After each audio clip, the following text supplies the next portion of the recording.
था। वहाँ लोग अपने परिवार के साथ खुशी खुशी रहा करते थे। उनका ये मानना था कि जो प्राप्त है वही पर्याप्त है। उसी गांव में विकास अपनी पत्नी और अपनी बूढ़ी माँ के साथ रहा करता था। विकास की माँ बहुत ज्यादा बूढ़ी थी, इसी कारण उन्हें दिखना और सुनना बंद हो गया था। पूरा परिवार विकास के चप्पलों की दुकान पर निर्भर था। गांव की एक समस्या ये थी कि गांव के पास एक नदी थी और गांव वालों को शहर जाने के लिए या किसी भी अन्य कार्य के लिए उस नदी को पार करके जाना पड़ता था। मैंने तुमसे कितनी बार कहा है कि मेरा इलाज किसी बड़े अस्पताल में करवा दो, लेकिन तुम हो कि मेरी सुनते ही नहीं। माँ, मैं आपकी बात सुन भी रहा हूँ और समझ भी रहा हूँ, लेकिन आजकल आमदनी कम होने के कारण मेरी दुकान चल नहीं रही है। इसी वजह से मैं बहुत परेशान और तकलीफ में हूँ। इसीलिए मैं आपसे कह रही हूँ कि कुछ दिन चप्पलों की दुकान मैं संभाल लूंगी। मैं भी आपकी तरह चप्पल बनाना और बेचना जानती हूँ। ये सब आखिर कब तक काम आएगा? तुम तो घर की लक्ष्मी हो और लोगों के चप्पल छूना, उन्हें ठीक करना तुम्हें शोभा नहीं देता। और वैसे भी उस तालाब के पास से आना जाना तुमसे नहीं हो पाएगा। विकास अपनी माँ के इलाज के लिए पैसे जुटा रहा था, लेकिन हर बार किसी न किसी कारण उसके जुटाए हुए पैसे खर्च हो जाते।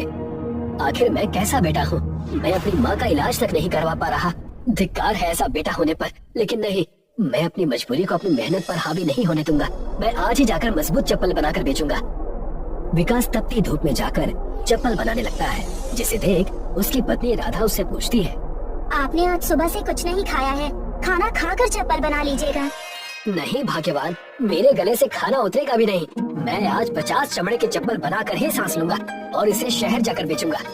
विकास पूरे दिन बिना खाए पिए मेहनत करता है। वो 50 चमड़े के चप्पल बनाकर तैयार कर देता है।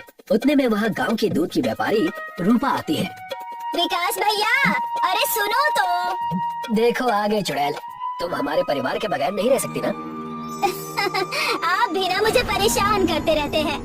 अरे मैं मजाक कर रहा हूँ। बताओ बहन, क्या काम है आज मुझसे? मैं आपसे ये कहने आई थी कि मैं जा रही हूँ शहर। अगर तुम भी अपने चप्पलों को लेकर चलना चाहते हो तो चलो, वहाँ चलकर बेचना। मैं भी यही सोच रहा था। चलो हम दोनों साथ चलेंगे। तुम दूध बेच लेना और मैं चप्पलें बेच लूंगा। विकास और रूपा वहाँ से शहर दूध और चप्पल बेचने चले जाते हैं। तब रास्ते में उन्हें घनश्याम काका लोटा लेकर दिखाई देते हैं। तब विकास उनसे कहता है, अरे घनश्याम काका, लोटा लेकर कहाँ जा रहे हो? बड़ी जल्दी में हो? और कहाँ जाऊंगा, खेत की तरफ जा रहा हूँ। मैं तुमसे शहर आकर मिलूंगा, मुझे भी किसी काम से वहाँ जाना है। विकास और रूपा दोनों बस पकड़कर शहर चले जाते हैं और वहाँ जाकर विकास अपने बनाए हुए चप्पल बेचने लगता है। आ जाओ, मजबूत चप्पल ले लो। आ जाओ, मजबूत चप्पल ले लो। आ जाओ, इतने मजबूत कि तुम इससे कुछ भी कर सकते हो। इसे बस दिखा देने से ही तुम्हारे बच्चे अच्छा पढ़ने और लिखने लगेंगे। आसमान ढल जाए, बादल फट जाए, लेकिन ये चप्पल कभी नहीं फटेगा। विकास की बात सुनकर वहाँ कई लोग आ गए और कहने लगे, बड़ा मजबूत चप्पल लग रहा है भाई, कितने में दिया? सिर्फ 150 रुपए में। आइए ले जाइए। क्या आपके पास लेडीज चप्पल है? मुझे 2 जोड़ी दीजिए। जी है ना, इसे ले लीजिए। विकास पूरे दिन में सारे चप्पल बेच देता है। तब उसे रूपा मिलती है। आज बड़ा खुश लग रहे हो, क्या बात है? मैंने सारी चप्पल बेच दी, बस ये एक जोड़ी चप्पल बची है। मैं इसे भी बेच दूंगा तो मेरी पूरी मेहनत वसूल हो जाएगी। अरे भैया घर चलो, हमें बहुत देर हो चुकी है। हम कल दोबारा यहाँ आकर अपना अपना सामान बेचेंगे। विकास और रूपा घर के लिए निकल गए और देर रात होने की वजह से उन्हें घर जाने के लिए साधन नहीं मिला। तब नदी के पास वो वहीं खड़े हो गए और एक दूसरे से कहने लगे, मुझे जिस बात का डर था वही हुआ। अब हम घर कैसे जाएंगे? नदी में पानी बहुत ज्यादा भर गया है और तो और इसकी लहरें भी कितनी तेज है। मुझे तो बहुत डर लग रहा है भैया। इसमें डरने की क्या बात, वहाँ नाव पड़ी है ना, हम उससे चलेंगे। देखना, हम सही सलामत घर पहुँच जाएंगे। विकास नदी के तट पर जाकर नाव लेकर आता है और रूपा से कहता है, आ जाओ, हमें अब चलना चाहिए। हमारा परिवार हमारा इंतजार कर रहा होगा। मैं अभी आई। रूपा विकास के साथ नाव में बैठ जाती है और नदी को पार करने लगती है। और जैसे ही नाव नदी के बीच पहुंचती है, नदी की तेज धाराएं आनी शुरू हो जाती है। अगर लहरें और तेज हो गई तो हम डूब जाएंगे। हमारे प्राण भी संकट में हैं। फिलहाल तो नाव संतुलन में है, हमें कुछ नहीं होगा, लेकिन आगे का भरोसा नहीं है। विकास और रूपा का गाँव आने ही वाला था कि जोर का तूफान नदी के अंदर आया। पानी की लहरें बड़ी तेज हो गयी। लहरें इतनी तेज थी कि उनकी नाव पानी में डूबने लगी। मुझे बहुत डर लग रहा है, नाव में पानी भर चुका है। अब लगता है हम डूबने वाले हैं। नाव अब संतुलन में नहीं है, हमें तैरकर नदी के किनारे जाना होगा।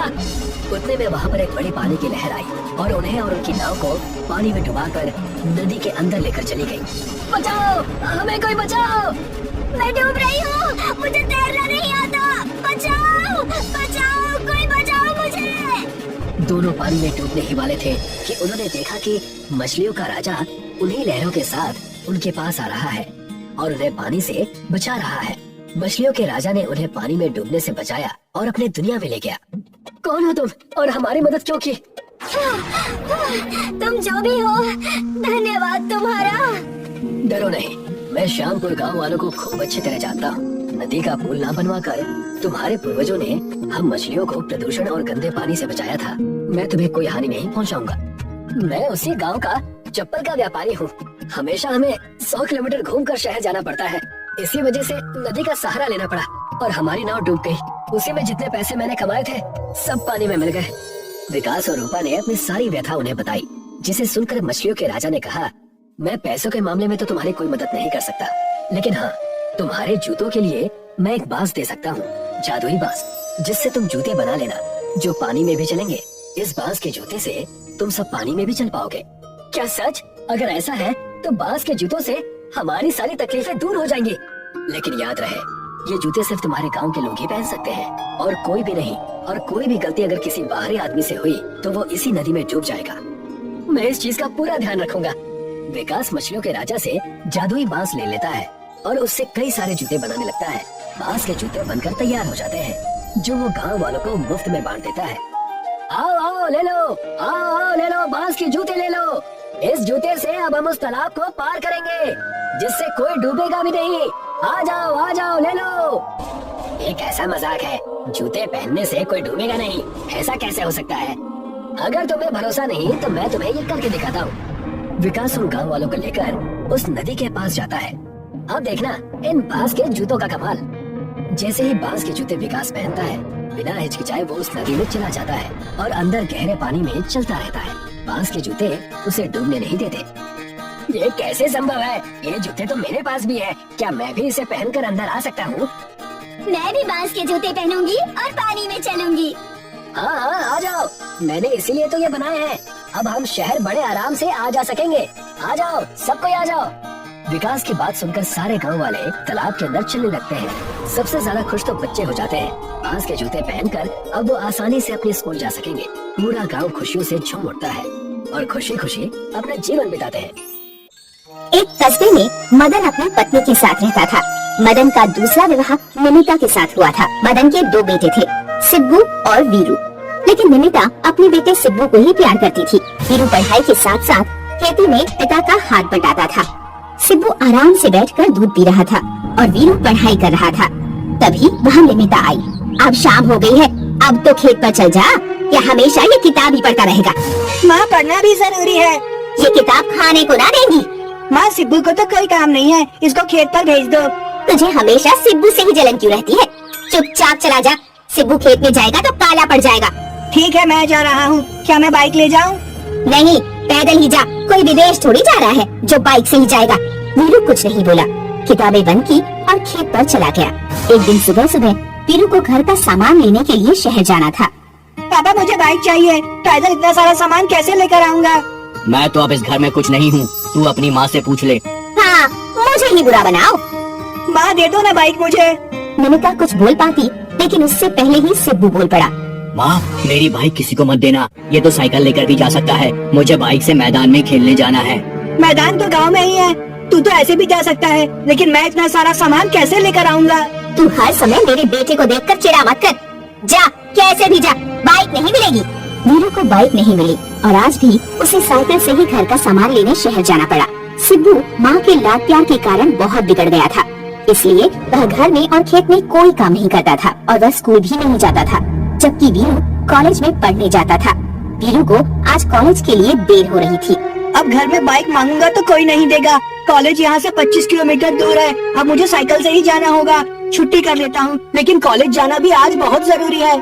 वीरू ने साइकिल बहुत तेज चलाना शुरू कर दिया, लेकिन कॉलेज पहुँचने से पहले ही उसकी साइकिल का टायर पंक्चर हो गया। ओह, इस साइकिल को भी अभी पंचर होना था।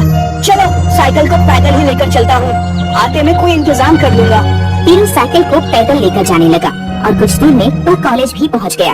लेकिन वो बहुत लेट हो गया था और धूप बहुत तेज थी। कुछ लड़के बाहर ही खड़े थे। यार, इन गरीब लोगों को कॉलेज में एडमिशन कौन देता है? ना जाने क्यों ही बुलाते हैं ऐसे लोगों को यहाँ पर। ना इनको कपड़े पहनने का सलीका है और ना इनके पास पैसे हैं। गरीब साइकिल से ही चले आते हैं। बिल्कुल सही बोला तू। इन जैसे लड़कों की वजह से ही कॉलेज की रेपुटेशन भी खराब हो रही है। हाँ, चल चलते हैं। हमें क्या, हमें तो प्लेसमेंट लेनी है। कल ये लड़के हमारे लिए चाय सर्व करेंगे। लड़के ये बात कहकर चले गए, लेकिन वीरू के मन पर इन बातों का बहुत असर पड़ा। वीरू की आंख से आंसू आ गए। वीरू कॉलेज से घर आ रहा था। रास्ते में एक बांस का जंगल था। वीरू वहीं रुक गया। समझ नहीं आ रहा है कि क्या है। अब मैं कुछ देर यहाँ बैठ जाता हूँ। वीरू बांस के पेड़ के नीचे लेट गया और उसने पेड़ की ऊंचाई को देखा। उसके मन में एक ख्याल आया। सब लोग मजाक बनाते हैं, अब मुझे खुद से पैसे कमाकर बाइक लेनी होगी। मैं ये बांस काटकर बाजार में बेचूंगा और पैसे जोड़कर बाइक ले लूंगा। वीरू ने थोड़ी सी लकड़ी काटकर साइकिल पर रख ली और उन्हें घर ले गया। तभी उसके दिमाग में कुछ इन्वेंट करने का आइडिया आया और उसने बांस से एक बाइक बनानी शुरू कर दी। वीरू अपनी बाइक बनाने में लगा था, तभी वहाँ निमिता आ गई। खेत के काम से बचने के लिए तो ये फालतू काम कर रहा है। माँ, ये फालतू काम नहीं है, मैं एक बम्बू बाइक बना रहा हूँ। तू अब इतना छोटा नहीं है कि तुझे ऐसे खिलौनों की जरूरत पड़े। माँ, मन बहलाने दो बेचारे को। इसके नसीब में तो बाइक है नहीं, तो कम से कम उसका ख्वाब ही सही। हाँ सिब्बू, तो बिल्कुल सही कह रहा है। वीरू ने सभी बातों से ध्यान हटाकर 2 दिन बाइक बनाने में लगा दिए। बांस की लकड़ी अब बाइक का रूप लेने लगी थी। यह देखकर सिब्बू की चिंता बढ़ने लगी। अगर इसने बाइक बना दी तो मेरी इज्जत कम हो जाएगी, इसलिए मुझे अब कुछ न कुछ तो करना होगा। सिब्बू ने बाइक को नष्ट कर दिया।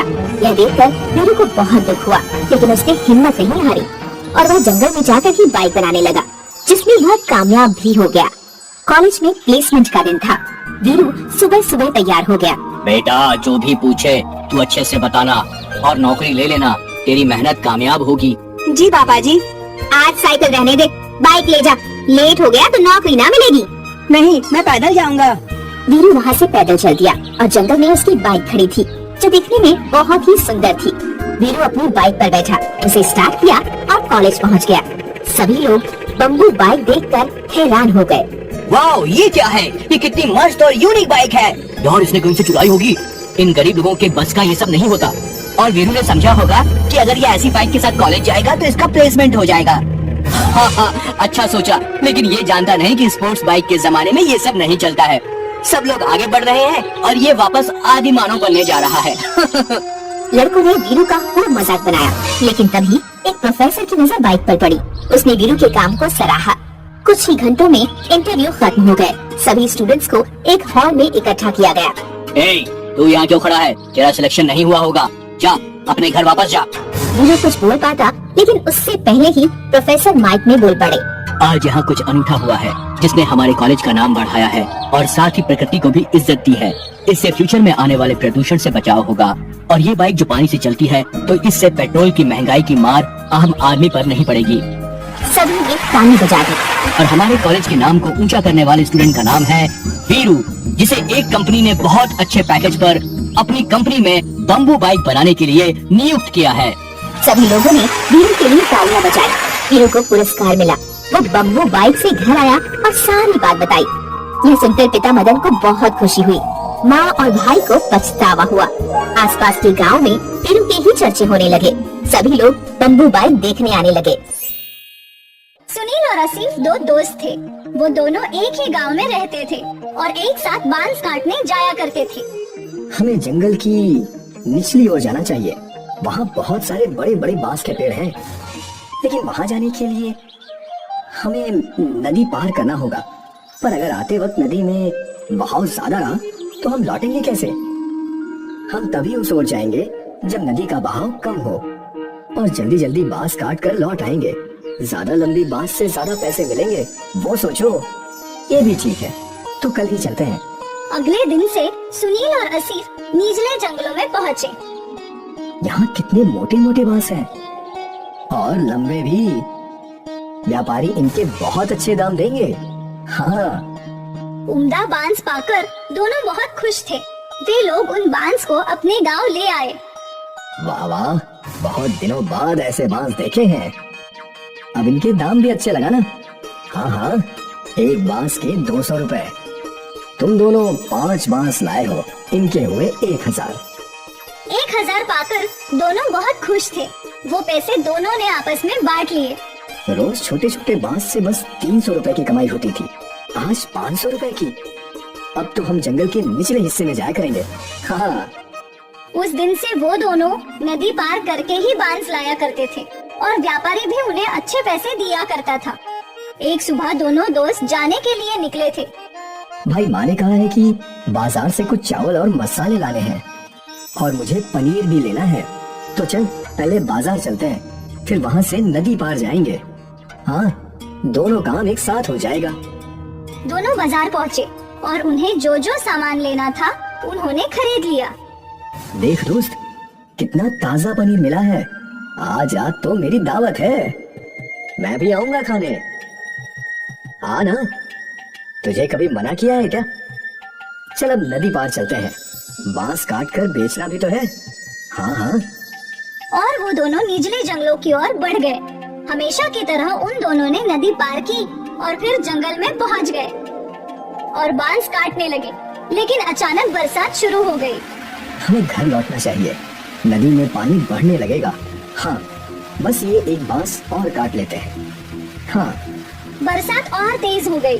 कुछ ही देर में उनका बांस कट गया और वो लोग बांसों को इकट्ठा करके नदी के रास्ते बढ़ने लगे, पर नदी में तूफान था। नदी में पानी बहुत ज्यादा है दोस्त, इतने उफान में नदी पार करना सुरक्षित नहीं है। हाँ, हम कुछ देर जंगल में इंतजार करते हैं। हाँ, उस ओर जो गुफा है वहीं इंतजार कर लेते हैं। दोनों गुफा की ओर गए। गुफा में पहले से कुछ सूखी लकड़ियाँ थी। इनको जला देता हूँ, थोड़ी गर्मी रहेगी। आसिफ ने जो सामान खरीदा था उसमें माचिस भी था। आसिफ ने उन सूखी लकड़ियों को आग लगा दी और दोनों दोस्त आग सेकने लगे। बहुत भूख लगी है यार, मुझे भी। सुन, हम कुछ बना लेते हैं। वैसे भी थोड़ा बहुत राशन तो हमारे पास है ही, पर हम कैसे बनाएंगे? हमारे पास बर्तन तो नहीं है। तभी आसिफ का ध्यान बांस पर गया। हमारे पास बम्बू तो है, बम्बू के अंदर खाना पका सकते हैं। कैसे? तुमने बम्बू बिरयानी नहीं सुनी?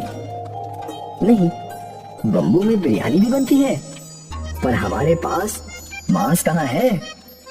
मांस नहीं है तो क्या हुआ, हमारे पास पनीर तो है, पनीर बिरयानी बना लेते हैं। पर कैसे? तो देखता जा। आसिफ ने 2 बांस के टुकड़े काटे। उसके पास जो चावल थे वो धो दिए। बाम्बू में चावल, मसाले, पानी, नमक और पनीर डाल दिया।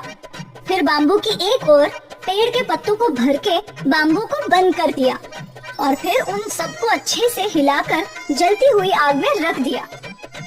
अब बस 20 मिनट में हमारी बम्बू बिरयानी तैयार हो जाएगी। देखते हैं। बाम्बू आग में अच्छे से सेकने लगे और जब बाम्बू पूरी तरीके से जल गए तो बहुत ही सौंधी सुगंध गुफा में फैल गई। लगता है बिरयानी तैयार हो गई है दोस्त। आसिफ ने वो बाम्बू बाहर निकाले और 2 केले के पत्ते लगा दिए और जैसे ही बाम्बू थोड़े ठंडे हुए और बिरयानी केले के पत्तों पर निकाल ली। दिखने में तो बहुत स्वादिष्ट है। अब जैसी भी हो, भूख लगी है, खाते हैं। चल। दोनों ने बिरयानी चखी और दोनों मंत्रमुग्ध हो गए और फिर दोनों बड़े चाव से बाम्बू बिरयानी खाने लगे। भाई, तू तो ऐसी लाजवाब बम्बू बिरयानी बनाता है ना कि क्या बोलूं। शुक्रिया। तुझे तो ये बिरयानी बेचनी चाहिए दोस्त। कहाँ मेहनत मजदूरी कर रहा है, इस बिरयानी को मशहूर होने में वक्त नहीं लगेगा। सच में? हाँ, तू कहे तो साथ में ढाबा खोलते हैं। हाँ हाँ, क्यों नहीं। जब बरसात थमी, नदी का पानी कम हुआ तो दोनों दोस्त सारे बांस लेकर अपने गांव आ गए, पर आज उन्होंने बांस बेचे नहीं। अगले दिन आसिफ और सुनील ने गांव के नुक्कड़ पर अपनी दुकान लगाई। गांव वाले अचंभे में थे कि आखिर ये लोग बांस में क्या बेच रहे थे। अरे बेटा, ये क्या है? ये बम्बू बिरयानी है काका, पनीर की। बम्बू बिरयानी? जरा हमको भी खिलाओ। गांव के लोगों ने पहली बार बम्बू बिरयानी चखी। अरे वाह, क्या कमाल स्वाद है आसिफ भाई। ऐसी बिरयानी जिंदगी में नहीं खाई, मजा आ गया। आसिफ और सुनील की बम्बू बिरयानी गांव में मशहूर हो गई। ग्राहक कतार में खड़े रहकर बाम्बू बिरयानी खाने लगे। आसिफ और सुनील की आमदनी कई गुना बढ़ गई। और फिर क्या था, सुनील और आसिफ ने मजदूरी छोड़कर बाम्बू बिरयानी बेचना शुरू कर दिया। वो लोग दिन दुगनी और रात चौगनी तरक्की करने लगे। दूर दूर से लोग उनकी बाम्बू बिरयानी खाने के लिए आने लगे और देखते ही देखते उनका गांव में बहुत बड़ा होटल बन गया और दोनों अमीर भी बन गए। सोचा नहीं था कि कभी ये सब भी होगा। मैंने भी बिल्कुल नहीं सोचा था दोस्त। उस दिन वो बारिश हमारी किस्मत बदलने के लिए आई थी। हाँ, ना उस दिन बारिश आती और ना हम फंसते और ना ही हम कभी बम्बू बिरयानी बनाते। दोस्त, ये सब पहले से लिखा हुआ था। विधाता पहले से ही सबकी किस्मत लिख देता है। हम तो बस मोहरे हैं जो उसकी राह पर चलते हैं। बिल्कुल। बाम्बू बिरयानी ने आसिफ और सुनील की किस्मत बदल दी और उन दोनों को जिंदगी की बहुत बड़ी बात समझ आई। परेशानियों से ही नए रास्ते मिलते हैं और न जाने कब किस्मत कौन सा मोड़ ले ले।